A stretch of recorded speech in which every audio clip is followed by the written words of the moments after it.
स्वागत करते हैं फ्रेंड्स आप सभी का अपने चैनल ज्ञान मंथन पर। मैं हूं सुबोध और दोस्तों आज के अपने इस वीडियो में हम आपको श्रीमद् भागवत महापुराण के प्रथम स्कंध के अध्याय 13 की कथा बताने वाले हैं। तो चलिए दोस्तों बिना कोई देरी के हुए शुरू करते हैं इस वीडियो को। सूत जी कहते हैं, विदुर जी तीर्थ यात्रा में महर्षि मैत्रेयी से आत्मा का ज्ञान प्राप्त करके हस्तिनापुर लौट आए। उन्हें जो कुछ जानने की इच्छा थी वह पूर्ण हो गई थी। विदुर जी ने मैत्रेयी ऋषि से जितने प्रश्न किए थे उनका उत्तर सुनने के पहले ही श्री कृष्ण के अनन्य भक्ति हो जाने के कारण वे उत्तर सुनने से उपराम हो गए। सौनक जी अपने चाचा विदुर जी को आया देख धर्मराज युधिष्ठिर, उनके चारों भाई धृतराष्ट्र, युधिष्ठिर, संजय, कृपाचार्य, कुंती, गांधारी, द्रौपदी, सुभद्रा, उत्तरा, कृपि तथा पांडव परिवार के अन्य सभी नर नारी और अपने पुत्रों सहित दूसरी स्त्रियां सब के सब बड़ी प्रसन्नता से मानो मृत शरीर में प्राण आ गया हो ऐसा अनुभव करते हुए उनकी आगमनी के लिए सामने आए। यथा योग्य आलिंगन और प्रमाण आदि के द्वारा सब उनसे मिले और विरह जनित उत्कंठा से कातर होकर सबने प्रेम के आंसू बहाए। युधिष्ठिर ने आसन पर बैठकर उनका यथोचित सत्कार किया। जब वे भोजन एवं विश्राम करके सुख पूर्वक आसन पर बैठे थे तब युधिष्ठिर ने विनय से झुककर सबके सामने ही उनसे कहा। युधिष्ठिर ने कहा, चाचा जी, जैसे पक्षी अपने अंडों को पंखों की छाया में नीचे रखकर उन्हें सेते और बढ़ाते हैं, वैसे ही आपने अत्यंत वात्सल्य से अपने कर कमलों की छत्र छाया में हम लोगों को पाला पोसा है। बार बार आपने हमें और हमारी माता का विषदान और लाछा गृह के दाह आदि विपत्तियों से बचाया है। क्या आप कभी हम लोगों की भी याद करते रहे हैं? आपने पृथ्वी पर विचरण करते समय किस वृत्ति से जीवन निर्वाह किया? आपने पृथ्वी तल पर किन किन तीर्थों और मुख्य क्षेत्रों का सेवन किया? प्रभु, आप जैसे भगवान के प्यारे भक्त स्वयं ही तीर्थ स्वरूप होते हैं। आप लोग अपने हृदय में विराजमान भगवान के द्वारा तीर्थों को ही महातीर्थ बनाते हुए विचरण करते हैं। चाचा जी, आप तीर्थ यात्रा करते हुए द्वारका भी अवश्य ही गए होंगे। वहाँ हमारे सुहृद एवं भाई बंधु यादव लोग, जिनके एकमात्र आराध्य देव श्री कृष्ण हैं, अपनी नगरी में सुख से तो है ना? आपने यदि जाकर देखा नहीं होगा तो सुना तो अवश्य ही होगा।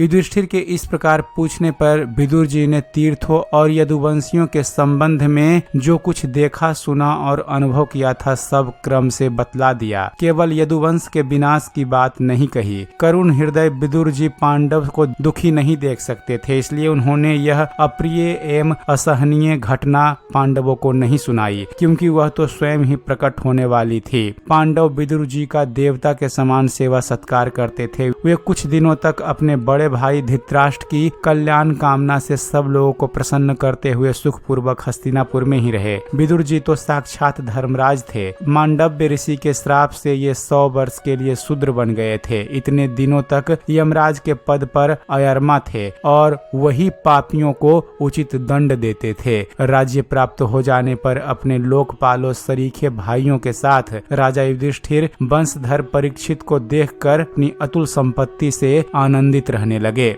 इस प्रकार पांडव गृहस्थ के काम धंधों में रम गए और उन्हीं के पीछे एक प्रकार से यह बात भूल गए कि अनजान में ही हमारा जीवन मृत्यु की ओर जा रहा है। अब देखते देखते उनके सामने वह समय आ पहुंचा जिसे कोई टाल नहीं सकता। परंतु विदुर जी ने काल की गति जानकर अपने बड़े भाई धृतराष्ट्र से कहा, महाराज देखिए, अब बड़ा भयंकर समय आ गया है। झटपट यहाँ से निकल चलिए। हम सब लोगों के सिर पर वह सर्वसमर्थ काल मंडराने लगा है, जिसके टालने का कहीं भी कोई उपाय नहीं है। काल के वशीभूत होकर जीव का अपने प्रियतम प्राणों से भी बात की बात में वियोग हो जाता है। फिर धन जन आदि दूसरी वस्तुओं की तो बात ही क्या है। आपके चाचा, ताऊ, भाई, सगे संबंधी और पुत्र सभी मारे गए। आपकी उम्र भी ढल चुकी, शरीर बुढ़ापे का शिकार हो गया है। आप पराये घर में पड़े हुए हैं। ओह, इस प्राणी को जीवित रहने की कितनी प्रबल इच्छा होती है। इसी के कारण कारण तो आप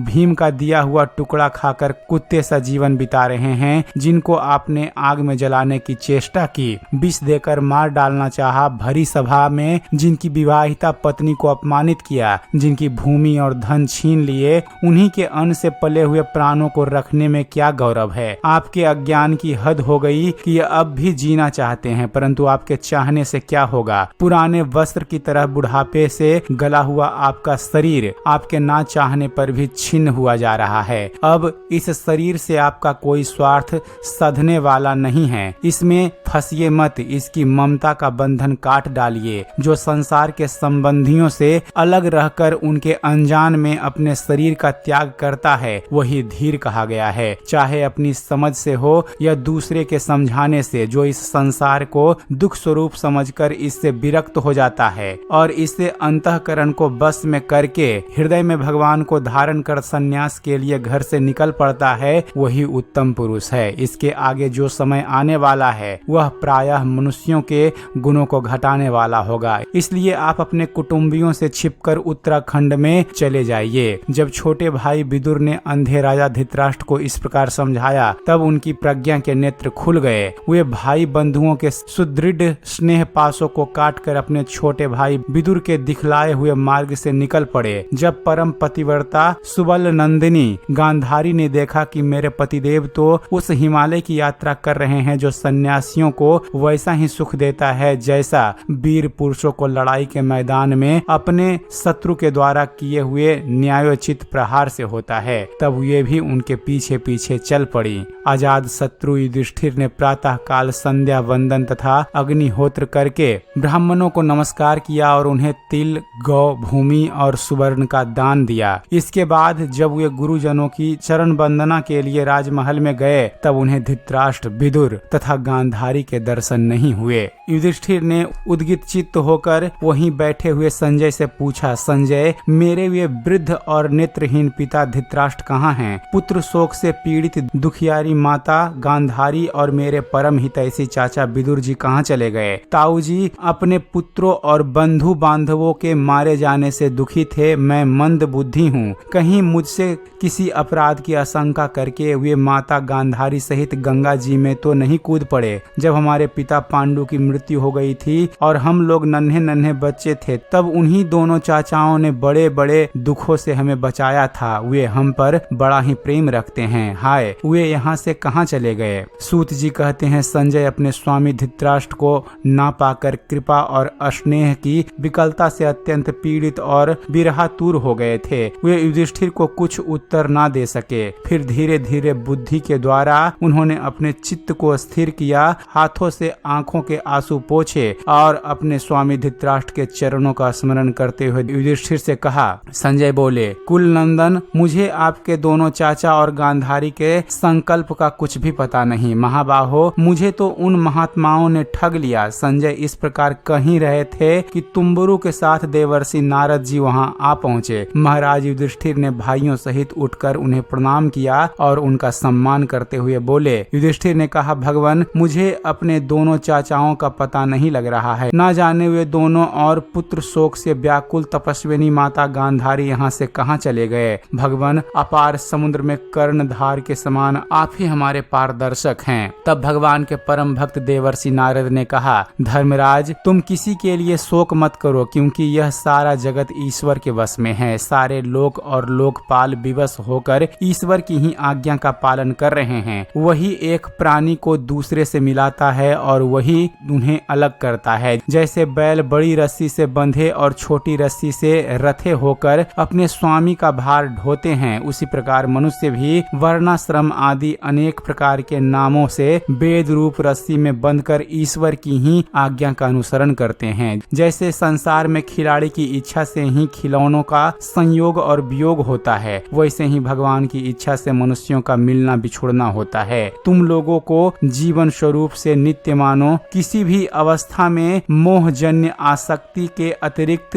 वे शोक करने योग्य नहीं हैं। इसलिए धर्मराज वे दीन दुखी चाचा चाची असहाय अवस्था में मेरे बिना कैसे रहेंगे। इस अज्ञान जन्य मन की विकलता को छोड़ दो। यह 5 भौतिक शरीर काल कर्म और गुणों के बस में है। अजगर के मुंह में पड़े हुए पुरुष के समान यह पराधीन शरीर दूसरों की रक्षा ही क्या कर सकता है। हाथ वालों के बिना हाथ वाले, 4 पैर वाले पशुओं के बिना पैर वाले और उनमें भी बड़े जीवों के छोटे जीव आहार हैं। इस प्रकार एक जीव दूसरे जीव के जीवन का कारण हो रहा है। इन समस्त रूपों में जीवों के बाहर और भीतर वही एक स्वयं प्रकाश भगवान जो संपूर्ण आत्माओं के आत्मा हैं, माया के द्वारा अनेकों प्रकार से प्रकट हो रहे हैं। तुम केवल उन्हीं को देखो। महाराज, समस्त प्राणियों को जीवन दान देने वाले वही भगवान इस समय इस पृथ्वी तल पर देवद्रोहियों का नाश करने के लिए काल रूप में अवतीर्ण हुए हैं। अब वे देवताओं का कार्य पूरा कर चुके हैं। थोड़ा सा काम और शेष है, उसी के लिए वे रुके हुए हैं। जब तक वे प्रभु यहाँ हैं, तब तक तुम लोग भी उनकी प्रतीक्षा करते रहो।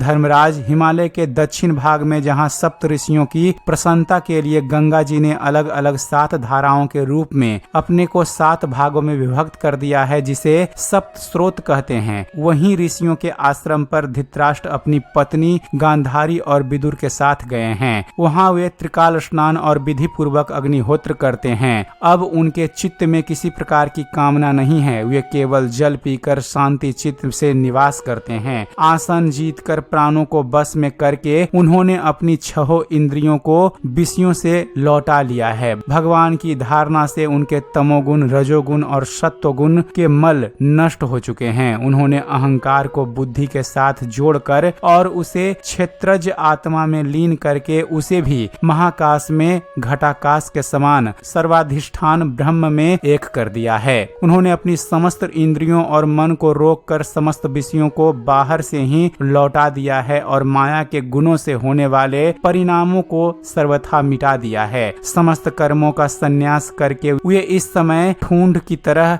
अस्थिर होकर बैठे हुए हैं। अतः तुम उनके मार्ग में विघ्न रूप मत बनना। धर्मराज, आज से 5वें दिन वे अपने शरीर का परित्याग कर देंगे और वह जलकर भस्म हो जाएगा। ग्राप इत्यादि अग्नियों के द्वारा पर्णकुटी के साथ अपने पति के मृत देह को जलते देखकर बाहर खड़ी हुई साध्वी गांधारी भी पति का अनुगमन करती हुई उसी आग में प्रवेश कर जाएगी। धर्मराज, विदुर जी अपने भाई का आश्चर्यमय मोक्ष देखकर हर्षित और वियोग देखकर दुखित होते हुए वहां से तीर्थ सेवन के लिए चले जाएंगे। देवर्षि नारद यूं कहकर तुम्बरु के साथ स्वर्ग को चले गए। धर्मराज युधिष्ठिर ने उनके उपदेशों को हृदय में धारण करके शोक को त्याग दिया। तो दोस्तों, इस तरह श्रीमद् भागवत महापुराण के प्रथम स्कंद के अध्याय 13 की कथा समाप्त होती है। उम्मीद करते हैं फ्रेंड्स आप सभी को हमारा यह वीडियो पसंद आया होगा। वीडियो पसंद आया हो तो वीडियो को लाइक और शेयर करना मत भूलिएगा